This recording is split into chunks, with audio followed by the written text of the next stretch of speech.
In order to fully comprehend the simplicity of music theory, you will definitely want to have a complete understanding of intervals, and the goal of this video is to give you exactly that. An interval is simply the distance between two notes, and there are two different types of intervals.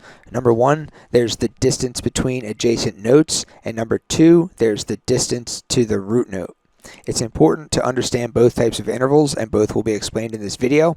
However, you will often find that thinking about intervals as they are related to their root note is usually more practical for live playing, especially if you are a guitar player. In our Western music system, we have exactly 12 notes. The distance or interval between each of the 12 notes is exactly one semitone. This is equivalent to one fret on a guitar or one key on a piano. This equal spacing between each of the 12 notes is known as 12-tone equal temperament tuning. Now, there are many different types of instruments out there, and there are many different musical styles across the world that use more than just 12 notes. However, for the purposes of this video, we will only be focusing on instruments with 12 notes, such as a guitar or a piano. When looking at a guitar or a piano, it may not be completely obvious that there are only 12 notes, and this is due to the various different visual aids of the instrument. For example, on a piano you have some keys that are white and some that are black. This may lead someone to think that black keys and white keys are somehow different from one another. For instance, maybe different rules apply to the white keys that don't apply to the black keys or something like that, but that is absolutely not true. All of the piano keys are simply just 12 equally spaced notes spanning across multiple octaves. If you now look at a guitar fretboard, you will usually see dots on the 3rd, 5th, 7th, 9th, 12th, and so on frets. Again, this may lead you to believe that there is something special about the dotted frets, when in reality there is absolutely nothing special about these frets at all. Those visual aids simply serve to help you know where you're at while you're playing, kind of like street signs in a neighborhood full of similar looking streets. Therefore, in order to best understand intervals, it helps to remove any and all of these visual aids and instead just look at the 12-note musical alphabet. However, even when you look at it like this, there are still some visual indicators that may lead you to think that some of these notes may somehow be different than others. But again, that is not the case. All 12 notes are created equal, and they are all equally spaced apart by an interval of exactly one semitone. So let's now talk about the sharps and flats stuff that you see here. This is the musical alphabet. This is the stuff that tends to confuse a lot of people and turn them away from ever even attempting to learn music theory. Well, guess what? Having an understanding of intervals will take care of all of that. Instead of thinking in terms of the musical alphabet, you will instead be thinking in terms of numbers. However, in order to successfully make this transition from thinking in terms of notes into thinking in terms of numbers, it will help to at least familiarize yourself with the musical alphabet first. So let's do that now. The musical alphabet consists of 7 letters, A through G. Between A and B you have a note. This note can go by 2 different names, A sharp or B flat. When you see a sharp symbol in front of a note, it means that the note is one semitone higher than the original note. When you see a flat symbol in front of a note, it means that the note is one semitone lower than the original note. So moving on, there's no note between B and C. Why? Well, because that's how the musical alphabet works. Why does Z come after Y in the English alphabet? That's just because that's how the English alphabet works. The musical alphabet is a different alphabet than the one that you are probably taught as your native language. If you're new to music, this may be new to you, but this is how it works. This is the musical alphabet. So moving on, there is a note between C and D, which could either be called C sharp or D flat. And then there's a note between D and E, but then there's no note between E and F. There is a note between F and G. And keep in mind, this is just one big continuous loop as well. Looking at these 12 notes spanned across 2 octaves, you can see that there's also a note between G and A, which is G sharp or A flat. Now listen, I understand that the musical alphabet can be a bit weird, especially if you are a beginner to music theory, and that is precisely why having an understanding of intervals makes all of this music theory stuff so much easier. So let's look at the piano again. You see how each of the 12 notes is exactly one piano key higher or lower than the next, and it keeps repeating in both directions until you run out of keys? The black keys on the piano are those in-between notes that have the 2 different names. All 12 notes are essentially equal starting points. They are all separated by exactly the distance of one semitone. So let's now look at the guitar fretboard again. Again, you can see how every single note is exactly 1 fret apart. and the musical alphabet just keeps looping over and over again, no matter where your starting point is. You could visualize the fretboard using sharp names for the in-between notes, or flat names for the in-between notes. You could even think of each individual string on a guitar as a 2-octave section of a piano. Pick a note, any note. Now move up or down the string and you will see that it is simply one continuous loop of the musical alphabet which only ends once you run out of frets. So let's now go back to looking at the 12 notes next to each other again. This way we aren't thrown off by any of those visual aids provided by our instrument of choice. In fact, let's try to visually simplify this even more. What you now see here are 12 equally sized and equally spaced squares. The in-between notes have a diagonal line going through them to indicate that they are the ones that have 2 different names. And since this musical alphabet is a never-ending continuous loop, let's visualize these 12 notes spanned across 2 octaves instead of just 1. You'll see how this comes in handy as we move through this video. If you recall, there are 2 different types of intervals. Number 1, you have the distance between adjacent notes, and number 2, you have the distance to the root note. This chart here refers to the second type. Basically, you can choose any one of the 12 notes in any octave and assign it the number 1.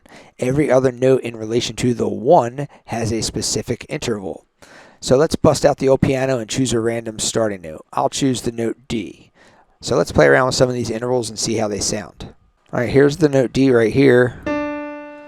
The second note. So that's a major second. So you can think happy birthday.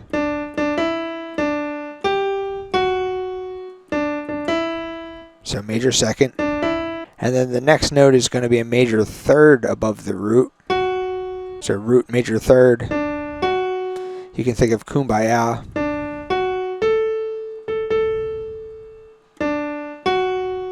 So that's the major third. The next note is a perfect fourth above the root, which is 5 semitones.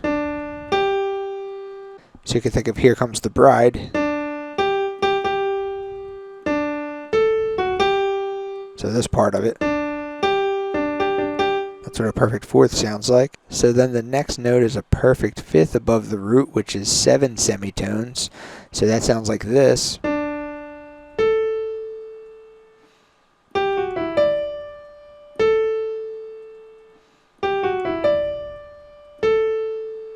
So you can kind of think of that. That's the Star Wars theme song.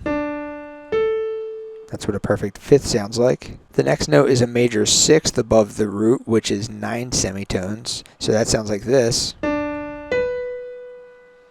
So if you know the Christmas jingle dashing through the snow part. So this. That's what a major sixth sounds like.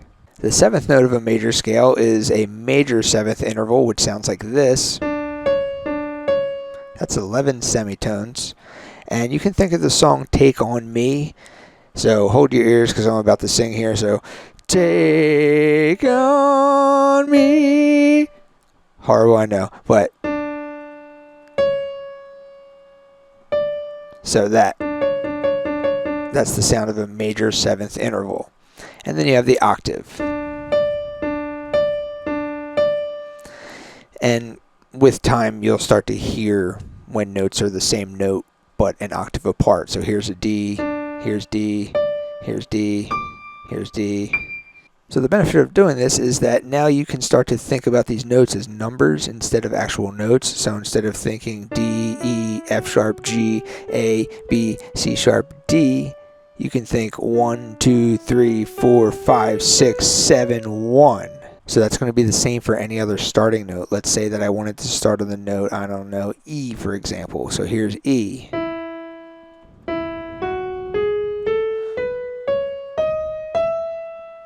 The intervals within that scale are all still the same if I want to play Happy Birthday.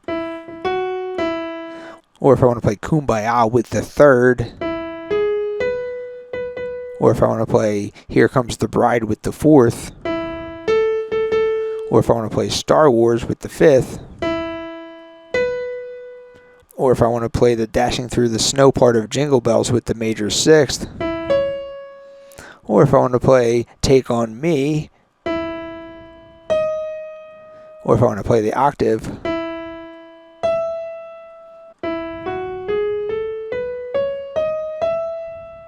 So that was a completely different key right there. That was the key of E major. That was the E major scale. But as you can hear, all of the intervals are exactly the same. So now I'm thinking about the notes as numbers and how these numbers relate to each other, regardless of the key that I'm playing in. Since there are 12 notes, there are 12 potential keys. A key consists of 7 unique notes, which are determined by choosing any one of the 12 potential starting notes and then playing the major scale. The major scale is a combination of 7 specific intervals. Remember, there are 2 different types of intervals. There's the distance between adjacent notes, and there's the distance to the root. So here's the major scale formula written out using both types of intervals. Let's just look at the first one for now so you can see how all 12 major scales are related to one another. Pick a note, any note. That's your root note. Let's start on the note, I don't know, F. Apply the first major scale formula, and you get the notes of the F major scale. So let's pick another note. So we'll pick E flat this time. Again, apply the major scale formula, and here are your notes for the key of E flat major. So let's try one more. Let's start on the note C. So here are the notes for the key of C major. C major happens to be the one key that only contains natural notes. As you can see, there are none of those in-between notes that have the 2 different names in the key of C major. On a piano, the key of C major is just the white keys. For this reason, music theory concepts are usually taught in the key of C major. The key of C major makes everything in Western music theory so much easier to visualize when compared to other keys. However, there is absolutely nothing inherently special about the key of C major. C major is very pretty looking on a piano, sure. However, on a guitar, G major is arguably a better starting key. All 12 keys are mathematically equal, at least from an interval standpoint, so it does not matter which key you're playing in. The rules of music theory apply exactly the same to all 12 keys. Pick a starting note, play the major scale by applying the interval formula. Boom, there's the notes of your key. So let's now look at the second interval type and how it applies to major scales. This is where we compare each note in the scale to the root note. And again, this is done through the use of scale formulas. The major scale has a very easy scale formula to remember, which is 1, 2, 3, 4, 5, 6, 7. So pick a starting note, any one. We'll choose the note F again since we've already looked at that one. That's going to be our 1. So there's your F major scale. Try it starting on any one of the 12 possible starting notes. The intervallic relationship is always going to be the same regardless of the root note. This applies not only to major scales but to all scales. There are countless scales, each of which has its own unique scale formula. The major scale is the default scale used in Western music theory, which is used to determine the notes for each of the 12 keys. However, aside from the fact that the major scale has been deemed the chosen one, there's really nothing special about it. The major scale is nothing other than simply choosing one of the 12 starting notes and then applying a scale formula. Due to the fact that it has been chosen as the one, it is the scale that gets the nice, pretty, and easy to remember scale formula of 1, 2, 3, 4, 5, 6, 7. Let's look at a few other common scales. First, we'll start off with the natural minor scale, which has 2 scale formulas. The first one is just the distance between adjacent notes, which consists of whole steps and half steps. And then the second one is the distance between each note and the root of the scale. So let's look at an example. Let's say that we wanted to determine the notes of the F natural minor scale. First, we would start on the note F and apply either of these 2 scale formulas. Starting on the note F and applying the sequence of whole and half steps, we are left with the notes of the F natural minor scale. Alternatively, starting with the F major scale, which we have already determined in a previous example to be F, G, A, B flat, C, D, and E, and then flattening the 3rd, 6th, and 7th note as dictated by the scale formula, this also yields the F natural minor scale. This intervallic relationship will remain the same for all 12 potential starting notes, which yields 12 natural minor scales. Another fun scale is the harmonic minor scale, which has the following scale formulas. In the first formula, the whole half indicates a whole step plus a half step, or 3 semitones. So it's a big jump between the 6th and 7th notes of this scale. And that is actually what gives the harmonic minor scale its signature sound. Another thing to note is that the harmonic minor scale formula is very similar to the natural minor scale formula, with the only difference being that the harmonic minor scale has a major 7th interval in it, whereas the natural minor scale has a minor 7th interval in it. Now, I understand that this terminology can sometimes get a bit confusing. Major this, flattened that, natural this, minor that. However, ignoring the semantics and just looking at the numbers, things start to become more clear. For example, if you're already comfortable playing and improvising with the natural minor scale, but you are unfamiliar with using the harmonic minor scale, you could simply train yourself to always be aware of which note is the flat 7, regardless of which key you are playing in. By having this awareness, you can then easily switch back and forth between the natural minor and the harmonic minor, and you can do this for any of the 12 keys. All it took was one simple shift in your awareness and just thinking, hey, this is note 7. I make this little manipulation, boom, now I can play an entirely new scale. You can tell if a scale is a major type of scale or a minor type of scale simply by looking at the third. Major scales contain a major third, minor scales contain a minor third. Here are some examples of major types of scales.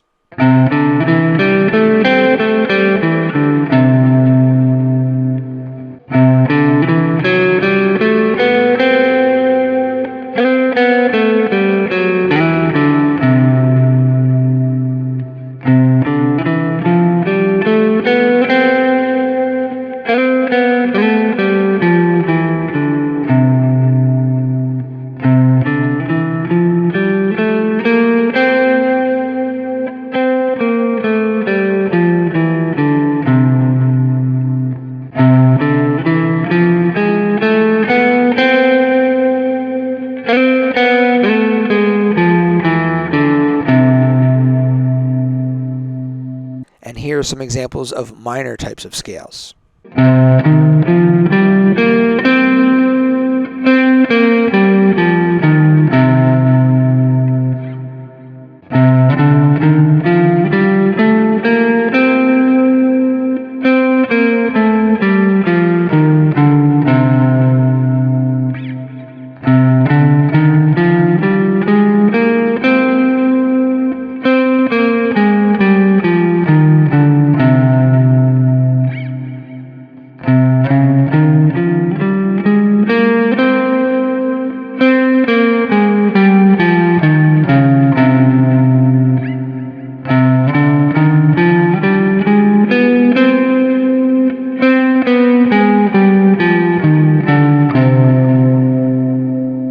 Notice that all of the major scales have a major third and all of the minor scales have a minor third. The quote-unquote major scale, also known as the Ionian scale, is the default scale for which to apply scale formulas.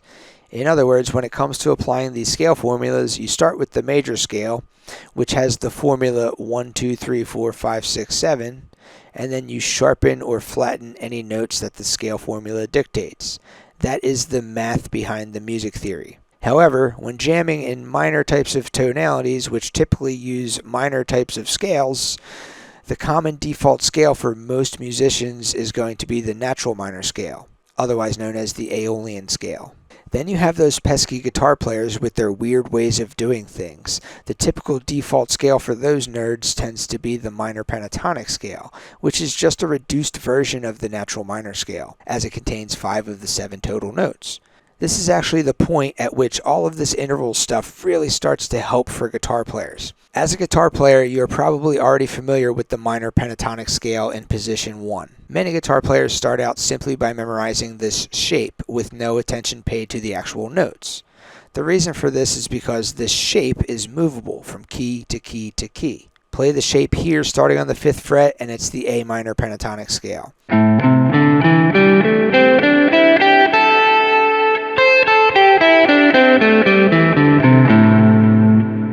Play the shape here starting on the 7th fret and it's the B minor pentatonic scale.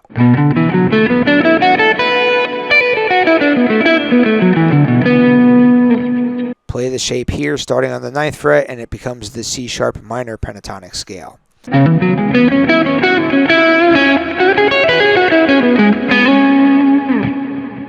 The reason that the shape is movable from key to key to key is because the intervals. The actual notes change between the A minor pentatonic versus the B minor pentatonic versus the C sharp minor pentatonic. However, the intervals always remain the same. As a guitar player, try to always think about this pattern in terms of its intervals, assuming you're not doing that already. By doing this, you can easily mix a bunch of different minor types of scales around. So let's say that you want to throw some Dorian flavor into your minor pentatonic playing. just chuck a natural 6 in there.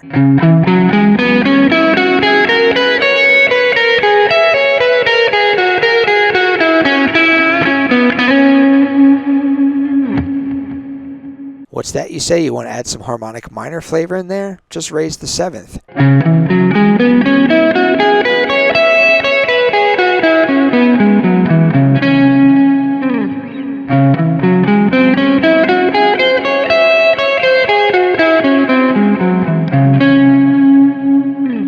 How about some of that nice bluesy major minor hybrid stuff? No problem. Just throw a major third into your minor pentatonic licks and voila!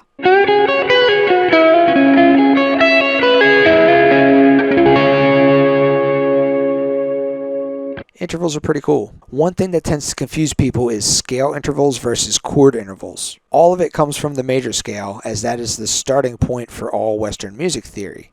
When a song remains in one single key, which is very common, especially in mainstream music, the scale remains constant while the chords are constantly changing. Again, the scale remains constant while the chords are constantly changing. A song that is in the key of C major may have a 4-chord progression that goes something like C major, G major, D minor, A minor. All 4 of these chords can be found in the key of C major. So the C major scale is the scale to use, which remains constant the entire time. The notes of this scale are C, D, E, F, G, A, B. You can turn that into numbers and just say that each of those notes is 1, 2, 3, 4, 5, 6, 7. Whichever way you want to think about it, it's the same thing. These are the notes that the singer will use to sing pretty melody lines with. These are the notes that the lead guitar player will use to serenade you with sweet solos. This is the scale. This is layer 1. Layer 1 remains constant. You then have the actual chords to pay attention to. These are constantly changing throughout the entire song. This is what I refer to as layer 2. So what exactly makes each of these chords major or minor? Well, the answer to that is, you guessed it, intervals.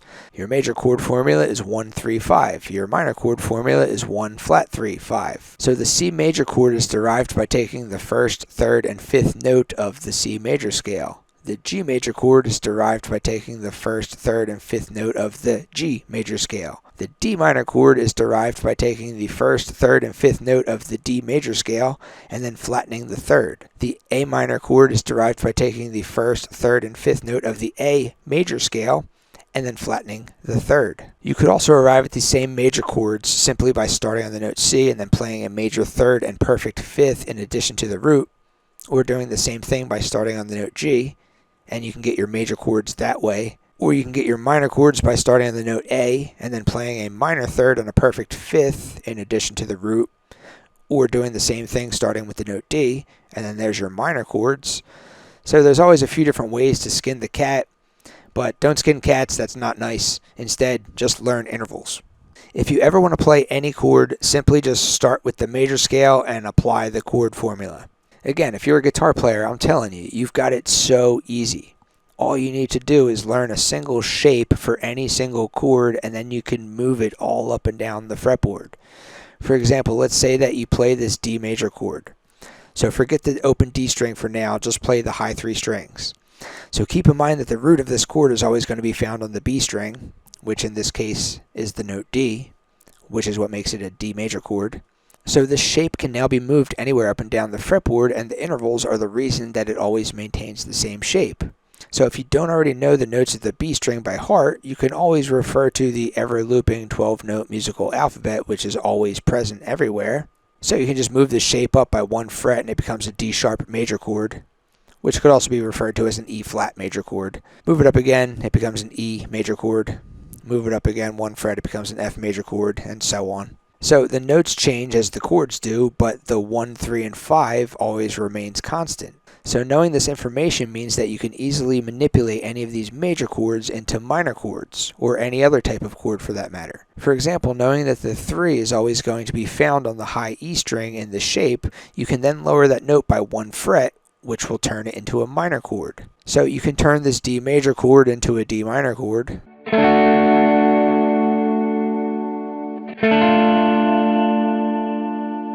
You can turn this D sharp major chord into a D sharp minor chord.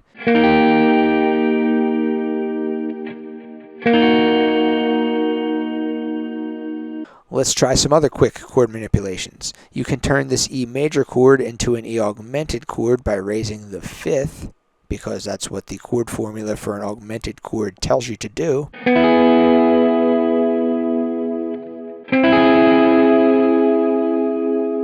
Or you can take this F major chord and turn it into an F diminished triad by lowering the third and the fifth, because that's what the diminished triad chord formula tells you to do.